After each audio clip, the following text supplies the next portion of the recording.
mboolem membre gouvernement bi di ko teg ci sa loxo di ñaan nga jottali ñu ko xalifa général Medina Baye muy Serigne Cheikh Mahi Niass di rafetlu bu baax kaddu yi nga xamante ni jug nañ fi ñu gis ni daanaka gàmmu gi tàmbali na tey ndaxte li ñuy wax ci gàmmu yëpp wax nga ko bis la boo xamante ni dañ ciy fàttaliku guddi Seydina Muhammad alayhi salaatu wasalaam waaye fàttaliku gi mi ngi nekk ci diggante fàttali ay jikkoom ak ay jàngaleem waaye nga wax ci lu am solo mooy di ci defante ay teranga ci ni nga ko bëggee woon te lépp dëppoo ak charia ak sunna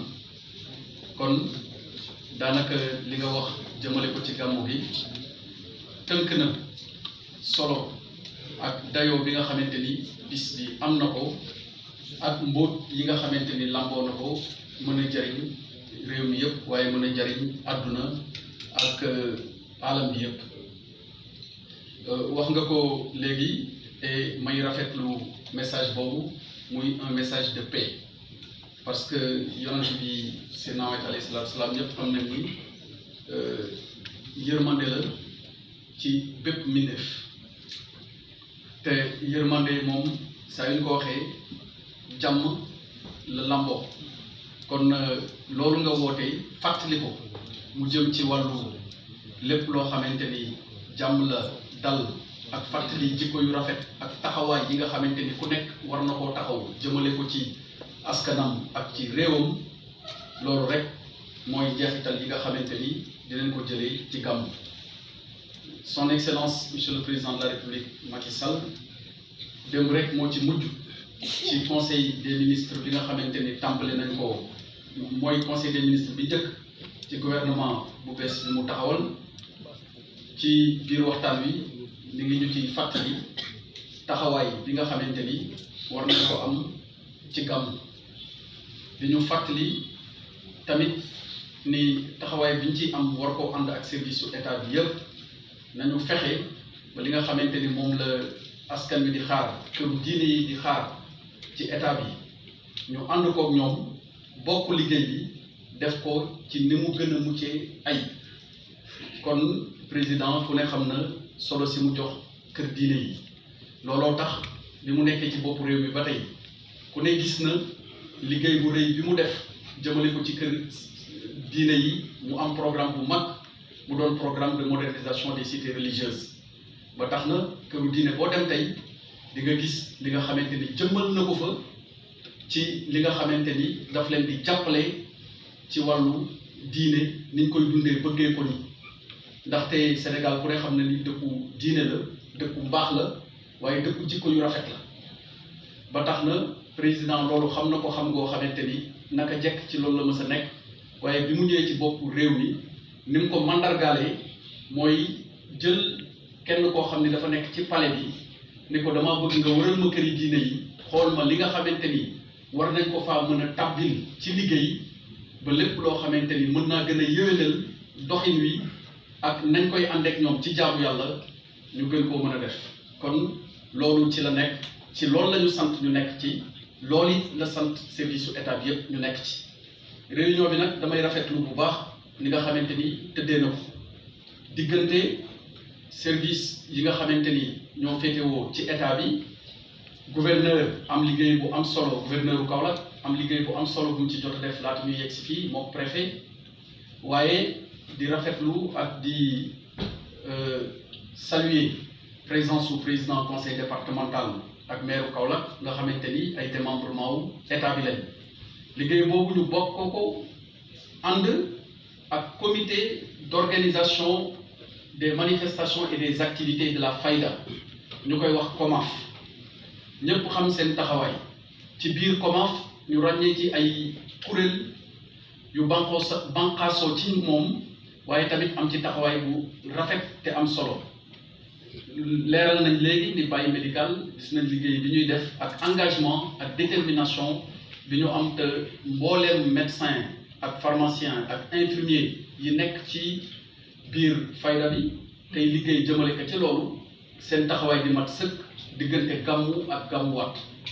bi ñu saytoo nag mbir mi xool ko bu baax gis nañ ni li ci ëppoon solo ci liggéey bi jàll nag suñu ginnaaw liñ ciy dëgmal nekk ci nawet bu jeexagul même bu ñu jortee ni ñu ngi ci cat li am na loo xamante ni dafa laaj waaj taxawaay ak tamit gunge dégg nañ bu baax ci wàllu procureur yi ak pompage yi taxawaay biñ ci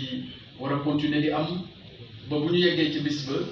gan yi nga xamante ni dañoo bawoo feneen furul Medina Baye waaye ñi nga xamante ni tamit ñooy dëkk yi te di leen talal ñu mën a àndandoo def gàmmu bi nii ko sëriñ bi fàttalee léegi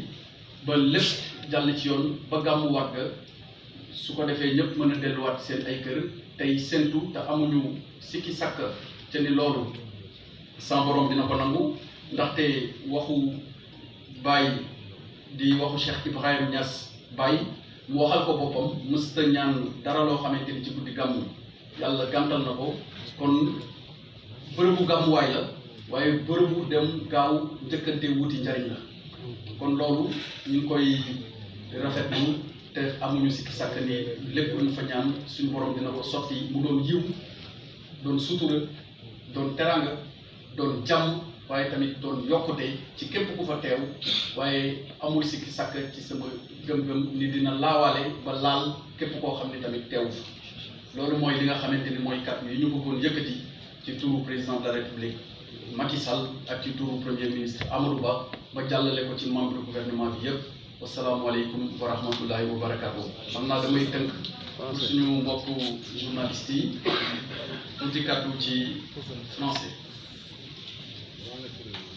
Nous venons de tenir la réunion préparatoire au Gamou de Medina Baye de l'édition 2022 et c'est en exécution des instructions de son Excellence, Monsieur le Président de la République, Macky Sall, qui accorde une place importante, pour ne pas dire de premier choix, à la religion. Quand il est arrivé à la tête de ce pays, il a mis en place un programme spécial de modernisation des cités religieuses. C'est pour cette raison que dans tous les foyers religieux du Sénégal, l'on ne peut manquer de noter les réalisations de grande envergure qu'il y a faites pour le bénéfice de toutes ces communautés, mais également des populations qui s'y rendent régulièrement. Pas plus tard qu'hier, en Conseil des ministres, il nous a réitéré ses instructions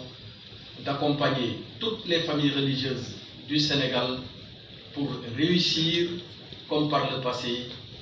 le Gamou de cette année également. Nous nous réjouissons de la manière dont les travaux se sont déroulés entre les services de l'État et le comité d'organisation des manifestations et des activités de la Faïda. Nous sommes en période d'hivernage et l'hivernage de cette année a été particulièrement pluvieux. Même si on peut espérer qu'il tire à sa fin, il n'en reste pas qu'il faudra être vigilant, continuer à assurer le pompage intensif qui était déjà en cours dans Medina Baye, mais aussi envoyer le nombre d'hydrocureurs suffisant pour que le jour du Gamou, mais également le jour du Gamouat, que le pèlerinage ainsi que toutes les célébrations puissent y dérouler de la meilleure des manières possibles. Nous saluons le message qui a été délivré tout à l'heure par le chef de délégation, Serigne Cheikh Mahi Cissé, représentant Serigne Cheikh Mahi Niass, Khalif général de Medina Baye, que Dieu lui accorde encore une longue vie et améliore sa santé. C'est un message de paix, c'est un message de concorde des cœurs, mais c'est un message qui est à l'image de celui dont on célèbre la naissance le 8 octobre prochain. Il l'a rappelé tantôt, c'est un envoyé de Dieu dont toutes les activités, dont tous les messages, dont toutes les informations relayées par les saints concourent à un seul objectif, ils constituent une source de bonheur, de clémence et de paix intérieure pour les croyants. Nous avons bien compris et nous espérons que tout le monde aussi accordera avec attention le message. De toute façon, le président de la République n'a cessé d'être dans cette voie. De tout le temps, il a tendu la main à toutes les filles et à tous les fils de ce pays. Pas plus tard que lors de son dernier message à la nation, il l'a rappelé. À l'occasion d'échéances électorales, c'est normal que les uns et les autres aient des opinions divergentes. C'est normal qu'on assiste à des camps qui s'opposent et eux tous pour le bien du pays. Mais une fois que ces échéances sont derrière nous, il reste le père de la nation et comme on dit, un bon père de famille, il accueille tout le monde et avec diligence, à chaque fois que de besoin, il va faire accompagner par les services de l'État les communautés qui en ont besoin. Heureusement, et ça nous le devons à nos chefs religieux, ainsi qu'aux différentes communautés qui composent le pays, le Sénégal est un pays où dans les familles, on peut retrouver des membres appartenant à des communautés différentes. On peut même retrouver des membres appartenant à des religions différentes. Mais cette différence n'est jamais source d'écart ou de divergence profonde. Cette différence doit toujours être perçue comme de la richesse. Et c'est ainsi que le Sénégal a été créé depuis l'indépendance, enfin a été conduit depuis l'indépendance. Et comme le disait le président poète Léopold Sédar Senghor, c'est épaule contre épaule.